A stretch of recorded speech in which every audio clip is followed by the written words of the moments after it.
last night. Also taken into custody was Joaquín Guzmán López, the son of El Chapo. For more on this story, I'd like to get to a report from Fox News correspondent Madeline Rivera.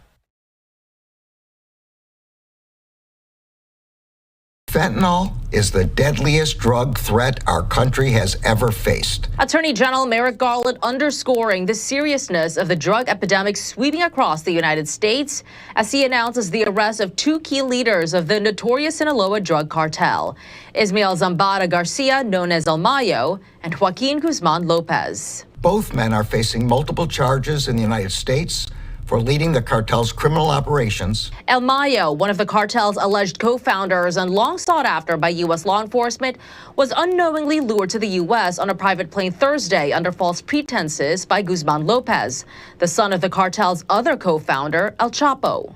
The Sinaloa cartel is one of the most powerful and violent drug trafficking organizations in Mexico, responsible for distributing fentanyl, cocaine, and other drugs throughout the United States and Europe. This capture is huge. It's still early to see what the impact will be in Mexico, but it's certainly going to change, no question about it. In a statement, President Biden commended law enforcement for arresting the two men and for continuing to bring Sinaloa cartel leaders to justice. El Mayo and Guzmán López joined other top Sinaloa leaders in U.S. custody, including El Chapo, who was sentenced to life in prison on drug conspiracy charges in 2019. The Justice Department will not rest until every single cartel leader, member, and associate responsible for poisoning our communities is held accountable. The Justice Department says both men will make their initial appearances in federal court the coming days. In Washington, Madeline Rivera, Fox News. Thank you, Madeline, for that report. But I'd like to continue on this conversation and bring onto the program next Mary Beth Sheridan. She is with the Washington Post and actually the bureau chief, over there in Mexico City. Mary Beth, thanks so much for taking the time to be with us here. We got a little bit of a snippet in that reporter package that we heard from Madeline, but this is a big deal. What just happened last night, the capturing of these two highly coveted and profiled individuals. So tell us exactly, how were they able to be captured in Texas? Oh, it's really a strange story. We've heard a couple versions. One is that they gave themselves in, but the other version that we're hearing from several officials is that actually El Mayo Zambada, the elderly historic drug dealer who was so important in the Sinaloa cartel, was tricked into getting on a plane thinking he was going to look at some real estate investments, but in fact the plane was headed to the U.S. So he was actually, according to several officials, was tricked and suddenly found himself landing just outside El Paso. Tell us more about El Mayo, his profile, if you will, his background. Why is he sought after, and he has been sought after so many years by authorities here in the U.S.? That's right. You know, he was partners with El Chapo Guzman in really creating the Sinaloa cartel, which is just this massive global organization that's moved tons of drugs and obviously is seen as one of the pioneers in really flooding the U.S. with fentanyl. But whereas Chapo was this very kind of showy guy with lots of girlfriends and tunneling out of prisons and so on, El Mayo was very low-key, believed to live in like a rural part of Mexico, never in the press, and was thought to be this kind of savvy operator who was as important as El Chapo, maybe more so, even though he was not as well known to the public. It's interesting that you mentioned that, and I think it could segue us to the next point and this other question that I want to ask. For our viewers who aren't so familiar with the drug trade and cartels down there in Mexico, tell us about how powerful the Sinaloa cartel is. No, for a long time, it was seen as the most powerful cartel. Now there's a rival, the Jalisco cartel, also really important and with a lot of control. But I think the Sinaloa cartel was noteworthy because partly it had pretty vast international operations, of course, very active in the United States and distributing fentanyl, but also cocaine, heroin, and so on. It also is believed to have a lot of ties to politicians, which apparently gave it some of its impunity for a long time. So now there's a lot of questions about whether with these arrests, these suspects might actually turn over the names of people in the political and security world who provided them with protection. Here we're just showcasing some B-roll and footage that we've gotten. You can just see the mounds of drugs that have been confiscated and have all been attributed to these certain cartels that are there in Mexico. Mary Beth, what happens next within the power dynamic with the cartels now? Does someone else take over? Is that person already well known? What comes next after this capture? Surely these operations don't just stop.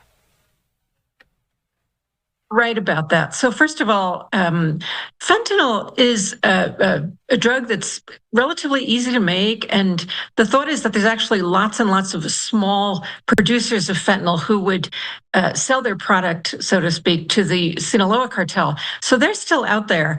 There's a lot of thought that the other major cartel in Mexico, the Jalisco cartel, will now try to move and fill that void. There's actually a lot of concern that there could be a spike in violence in Mexico as Jalisco tries to move in and establish itself in some of the territories that Sinaloa previously controlled. A lot of the experts tell us that they do think the fentanyl flow will continue. This is clearly a signal being sent to traffickers that there may not be impunity, but there is a demand on the part of addicts for this drug. And so the thought is that we may see a kind of reshuffling or different configuration, but it's unlikely to dry up the supply of fentanyl. And I think that points to the bigger issue here. Of course, we have these two well-known and wanted leaders from the Sinaloa cartel. But when we talk about this driving force of fentanyl coming into the U.S., it's not as easy to just stop that flow because you've arrested a few people. There's clearly a bigger underlying issue.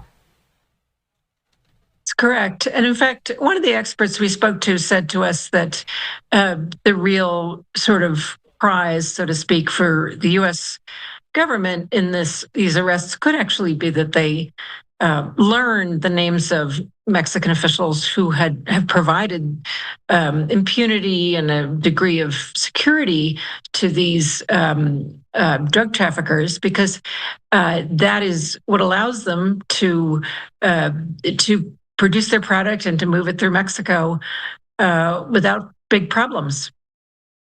And Mary Beth, I do understand that you are the Mexico City Bureau Chief. So what kind of reaction have you heard more locally down there in Mexico City after this news broke? Oh, it's been very curious because the Mexican government said that they knew nothing about this operation, and they only found out about it yesterday, they said, when the U.S. Embassy called them several hours after these two alleged traffickers had arrived in the U.S. and been taken into custody.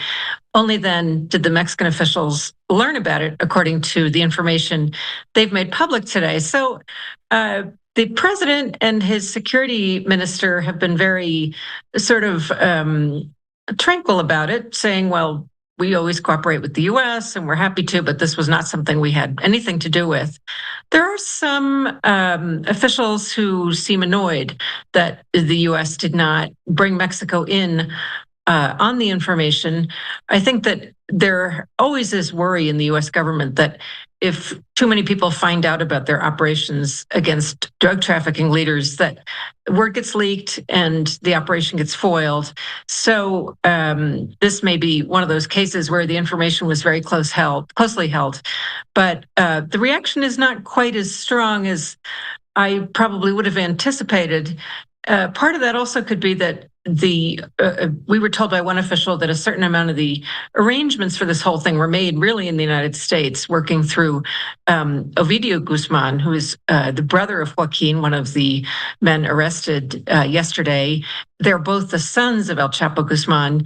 So some officials have said that, in fact, Joaquin was cooperating. Now, his lawyer has basically denied that and said he was taken to the U.S. against his will. But there are several U.S. officials pointing to Joaquin, saying that he was part of this deal in an effort to try to get reduced sentences for his brother, who's in jail in the U.S., and get more leniency for himself. I do have a follow-up question to that answer that you just gave us, Mary Beth, if I may.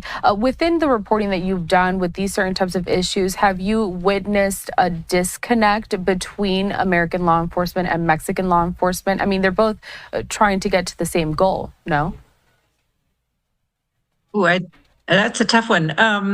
I think it would be fair to say that yes, in Mexico, there's been a lot of friction, particularly between the DEA and the Mexican government. I think the Mexican government views the DEA as being sort of a political instrument because DEA officials have been quite aggressive in going after Mexican government officials, and they've been fairly open in talking about Mexican government corruption.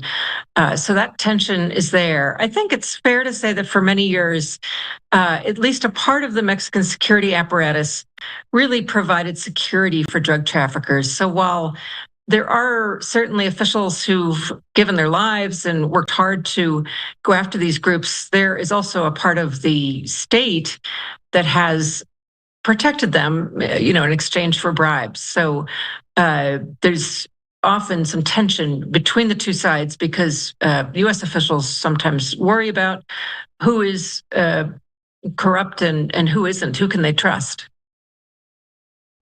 And then, Mary Beth, just finally, we were digging into some background, of course, when it comes to the two people, the two men who were captured just last night. I did have a question. Why is he called El Mayo? Is there a reason for that name? Right. Well, it's not as colorful as El Chapo. El Chapo means shorty, and he's fairly short. El Mayo is related to his middle name, we understand, which is Mario. So instead of El Mario, El Mayo, it sort of apparently came to be through just a sort of version of his middle name. All right. Well, we do appreciate that context. Like I said, we were kind of scouring the internet to try to get the most background that we could on these two individuals. Mary Beth Sheridan, the Washington Post Mexico City Bureau Chief. We appreciate your time, and we hope to follow up with you soon as we continue to track these developments. And nice to be with you. Thank you. Of course. You take care. Have a good rest of your day. I do want to continue on with this topic, though. We did hear from the Attorney General, Merrick Garland. He did speak on these arrests. We do have kind of a short soundbite where he encompasses what went into this operation and the goal that was reached. Let's watch. Last year, I said that the Justice Department would never stop working to hold accountable those who are responsible for the fentanyl epidemic. On Thursday, the Justice Department took into custody in El Paso 2 more alleged leaders of the Sinaloa cartel, one of the most violent and powerful drug trafficking organizations in the world. Both men are facing multiple charges in the United States for leading the cartel's criminal operations, including its deadly drug manufacturing and trafficking networks. The first is Ismael Zambada Garcia, or El Mayo, a co-founder of the cartel. He is facing charges for fentanyl trafficking, money laundering, firearms offenses, kidnapping, and conspiracy to commit murder. The second, Joaquín Guzmán López, is a son of its other co-founder, known as El Chapo, and is facing charges for trafficking in large quantities of cocaine, heroin, and meth, among other drugs. Both defendants will have their initial appearances in federal court in the coming days. El Mayo and Guzmán López join a growing list of Sinaloa cartel leaders and associates who the Justice Department is holding accountable in the United States. This includes the cartel's other co-founder, El Chapo, another of El Chapo's sons and an alleged cartel leader, Joaquín Guzmán López, and the cartel's alleged lead sicario, or assassin, known as El Nini. Fentanyl is the deadliest drug threat our country has ever faced. The Justice Department will not rest until every single cartel leader, member, and associate responsible for poisoning our communities is held accountable.